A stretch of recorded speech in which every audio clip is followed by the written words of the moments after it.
bakarken, huzura ben bakarken, ala partili varken, ezir kariya.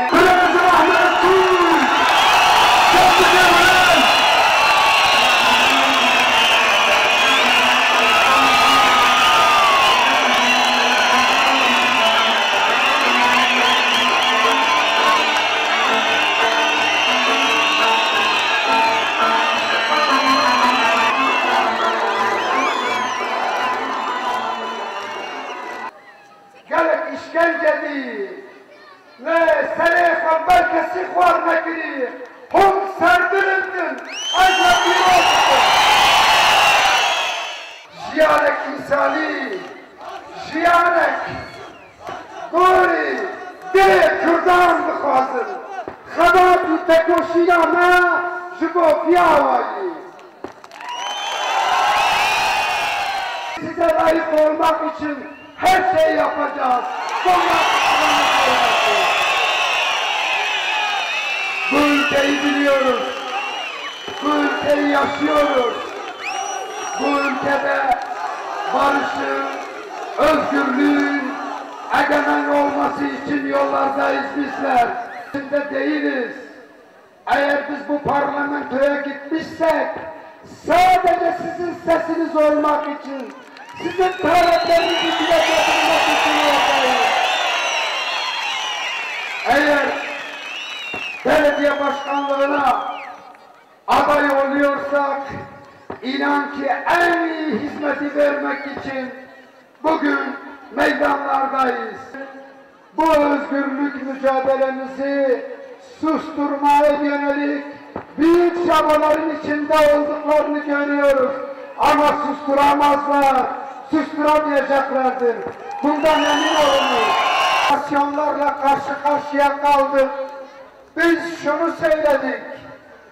Operasyonlarla, zulümle bu halkı susturamazsınız dedik. Gelin o zaman barışçıl bir sürecin gelişmesi için ortak aklı kullanalım. Kimliğimizle özgür yaşayalım dedik. Biz bu ülkede kanın akmasını istemiyoruz. Bu ülkede kanı durdurmak için varız dedik. Türkiye'nin bütün çamaşır makineleri onları temizleyemez, aklayamaz, paklayamaz diyoruz. Evet sevgili kardeşlerim.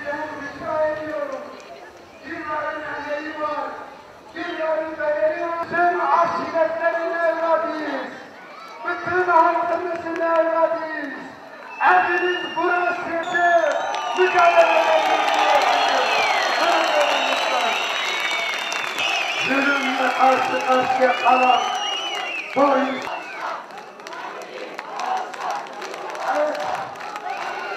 evet bir yerde onun propaganda diğer tarafta bugün Bitlis'e girdiğinde diyor ki Kürtçe anons yapamazsınız. Kürtçe müzik yapamazsınız.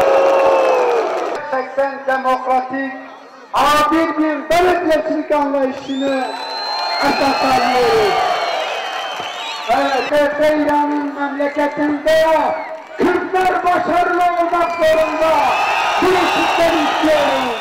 Yan yana olduğumuz, yürek yüreğe olduğumuz.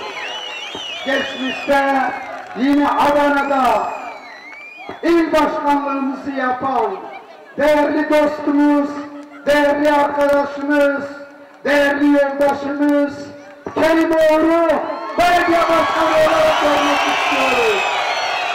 Lütfen darlığı aşın, ailesi olun diye yarınları düşünelim, özgürlüğü düşünelim. Özgür bir geleceği oluşturalım. Aslında Yalnız bunu da istemiyorum. Sadece belediye başkanını seçin demiyorum. Kürt coğrafyasında AK Parti'yi, CHP'yi %10'un altına düşürün diyoruz. Bizden beklenen bu.